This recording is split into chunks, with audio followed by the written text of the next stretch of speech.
Bilgi aşağıda kafeterya bölümünden, kayıt bölümünden ücretsiz bir şekilde bilgi alıp... İçerisinde bulunduğumuz bu ayın çok makbul olduğunu kaynaklarda biliyoruz, öğreniyoruz ama Muharrem ayı nedir? Muharrem ayı hürmet edilen ay demektir ve Hicri yılın ilk ayıdır.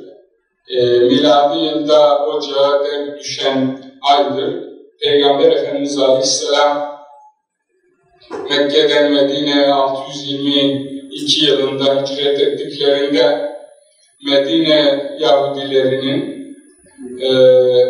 Aşure gününde oruç tuttuklarını öğrendiğinde bu oruç nedir diye sorduğu soruya karşılık onlar da Hz. Musa bugün de Firavun'dan kurtulduğu için bizler o günden beri oruç tutmaktayız diye cevap veriyorlar. Peygamber Efendimiz Aleyhisselam da ben sizden daha layıkım Hz. Musa'ya diyerek bundan sonra biz de bugün de oruç tutacağız diye etbaana emir veriyor. Tabii ki bu Hicri yılının ayları Peygamber Efendimiz Aleyhisselam'dan önce vardılar. Yani Muharrem ayı biliniyordu, Şaban, Ramazan biliniyordu. Henüz Ramazan orucu farz kılınmamış. Dolayısıyla Ramazan orucu da Hicri 2. yılda farz kılındığında artık Peygamber Efendimiz Aleyhisselam Müslümanlara sizler artık Aşura orucunu tutmayabilirsiniz emrini vermiştir. Aşura günüyle, Aşura biliyorsunuz 10 demektir. Muharrem ayının 10. günü demektir ve Kur'an-ı Kerim'de alimler, müfessirler diyorlar ki Aşure gününe işaret eden bir ayet-i kerime var. Estağfirullah vel fecri ve leyalin aşr ayet-i kerimesinin fecre ve 10 güne yemin olsun ayetlerdeki 10 kelimesinin Aşure gününe işaret ettiğini söyleyen müfessirler bulunmaktadır. Dolayısıyla Aşure'nin beraberinde getirmiş olduğu ve az sonra belediyemizin de sizlere ikramda bulunacağı bir Aşure tatlısı. Aşure günü Hz. Adem'in cennetten atılmasına, yani o gün atıldığı ve Hz. Adem ve Hz. Havva'nın tevbelerinin Aşure günü kabul edildiği, Hz. Nuh'un tufandan Aşure günü kurtulduğu, işte bütün musibete uğrayan peygamberlerin, Hz. İbrahim'in, Hz. Eyyub'un, Hz. Musa'nın musibetlerinin Aşure gününde son bulduğu ile ilgili rivayetler Aşure gününün önemini ortaya koyarken Hz. Hüseyin Efendimiz ile kardeşlerinin, çocuklarının, kuzenlerinin, akrabalarının vefatı, şehadeti de Aşure gününe denk geldiğinde Aşure günü İslam aleminde çokça bilinen bir gündür. O günde 10 Ekim'e denk gelmektedir. Hz. Peygamber Efendimiz Aleyhisselam'ın vefatının 40. kaçıncı yıllarına denk geliyor. Evet, dolayısıyla o günde de ne yazık ki Hz. Hüseyin Efendimiz ile birlikte birkaç kişinin daha başı koparılıyor. Bu mübarek başlar Yezid'in sarayına gönderiliyor. Oralarda günlerce hakaret ediliyor. Mardin medreseleri Yaşatma Derneği Başkanı İbrahim Yüksel Bey var ve yine derneğin kurucu üyelerinden Mehmet Selim Parlak hocamız var.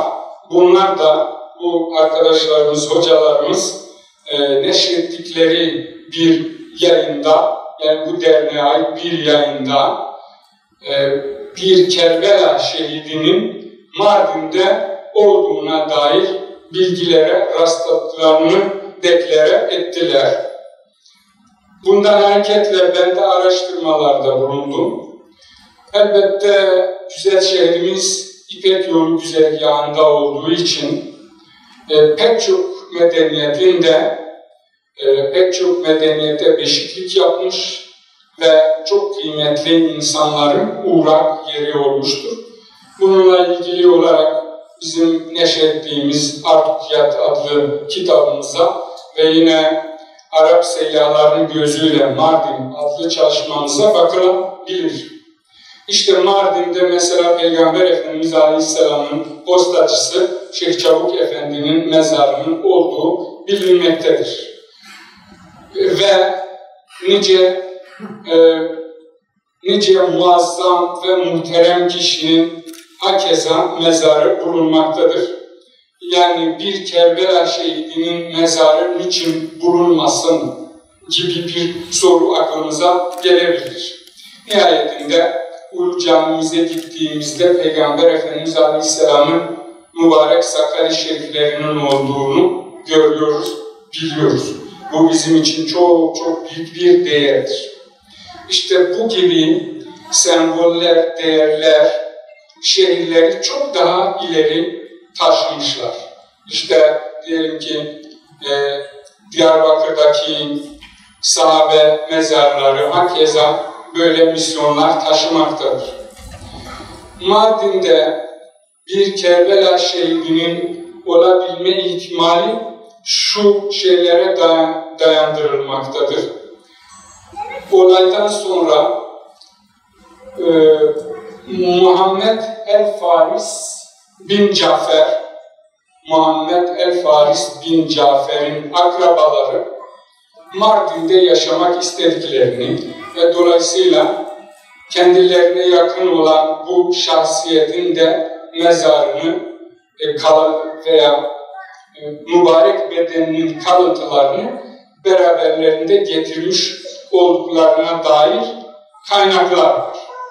Daha sonraki dönemlerde yani bu mezar yeri nerededir tespit edilmiştir. İşte eski hükümet konağının oralarda şu anda bir miktar yıkık.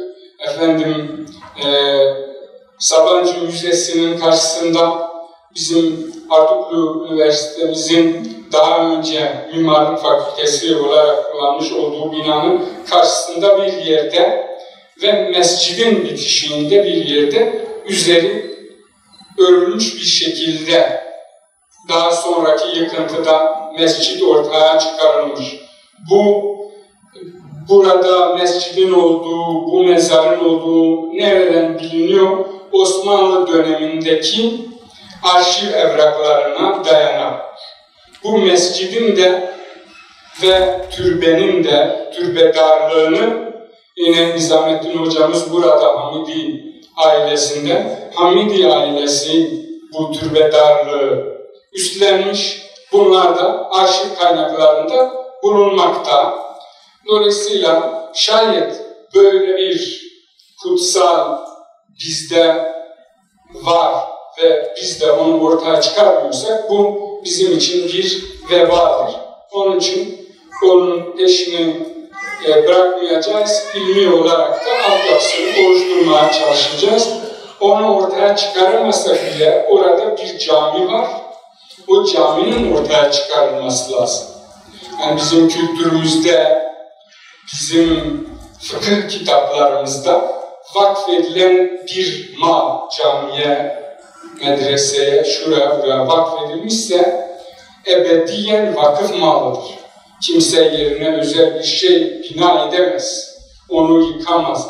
Yıksa dahi boş bırakılması gerekiyor. Yani eğer kullanılamazsa dahi orası çünkü vakıf malıdır. Hiç kimse müdahale edemez. Bu bilincin bilinmesi gerekiyor. Dolayısıyla o caminin ortaya çıkarılması yetkililerin taahhüdünde onu yapmaları gerekiyor. Mardin'deki bu mübarek zat Hz. Hüseyin Efendimizin arkadaşlarındandır ve iddia edildiği gibi Muhammed El-Faris bin Cafer Tayyar'dır inşallah. Muharrem ayı, işte Hz. Hüseyin olayı bizi nereye getirmeli? Bizi tekrar bu kısır döngülere düşmemek için, tekrar birbirimizi reddetmemek, ötekileştirmemek için, tekrar birlik ve beraberliğimizin tesisi için birer donedir. Bizim için birer örnektir. Bunlardan ders almamız gerekiyor ve Rabbim bizlere böyle ciğersiz olayları tekrar yaşatmasın. Beni sabırla dinlediğiniz için çok çok teşekkür ederim. Umarım bu şehidimizin yerini tekrar ortaya çıkarırız. Umarım bu camimizi ve mescidimizi tekrar halkımıza açarız. Birçok kursla ilgili bilgi aşağıda kafeterya bölümünden, kayıt bölümünden ücretsiz bir şekilde bilgi alıp